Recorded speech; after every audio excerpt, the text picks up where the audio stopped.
ta'lim sifatini oshirish hamda ustoz va murabbiylarning mehnat va yashash sharoitlarini yaxshilash islohotlarimizning eng ulug' yo'nalishi bo'lib qoladi. Zero yangi O'zbekistonda eng muhim soha ta'lim.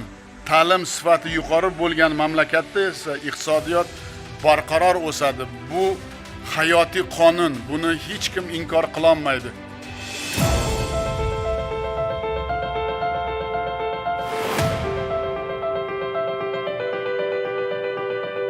Hurmatli professor o'qituvchilar, aziz talabalar.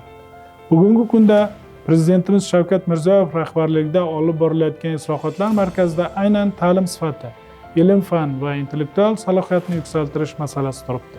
Oliy ta'lim tizimini zamon talablariga mos ravishda rivojlantirish, talaba va ustozlar uchun munosib sharoitlar yaratish davlat siyosatining ustuvor yo'nalishiga aylangan. Ana shunday muhim islohotlar doirasida O'zbekiston Respublikasi Prezident administratsiyasi huzuridagi ta'lim sifatini ta'minlash milliy agentligi tomonidan yurtimizda barcha oliy ta'lim tashkilotlarida umummilliy so'rovnoma o'tkazilmoqda. Mazkur so'rovnoma orqali talabalar va professor o'qituvchilarning fikr mulohazalari o'rganilib, ta'lim sifatini yanada oshirish, ta'lim muassasalarining milliy reytingini shakllantirish hamda tizimni takomillashtirishga xizmat qiladigan muhim xulosalar chiqariladi. So'rovnoma oliy ta'lim sifatini bevosita uning asosiy foydalanuvchilari, ya'ni talabalar nuqtai nazaridan baholash imkonini beradi.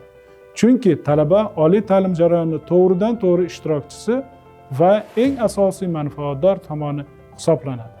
Siz bildirgan har bir fikr, taklif va mulohaza ta'lim muassasalarining kuchli va zaif tomonlarini aniqlashga, kelgusida yanada sifatli va samarali ta'lim xizmatlarini yo'lga qo'yishga xizmat qiladi. Shu munosabat bilan Toshkent kimyo texnologiya instituti jamoasi barcha talabalar va professor o'qituvchilarni ushbu umummilliy so'rovnomada faol ishtirok etishga chorlaydi. Unutmang, sizning fikringiz ta'lim sifatini yuksaltirish yo'lidagi muhim hissa.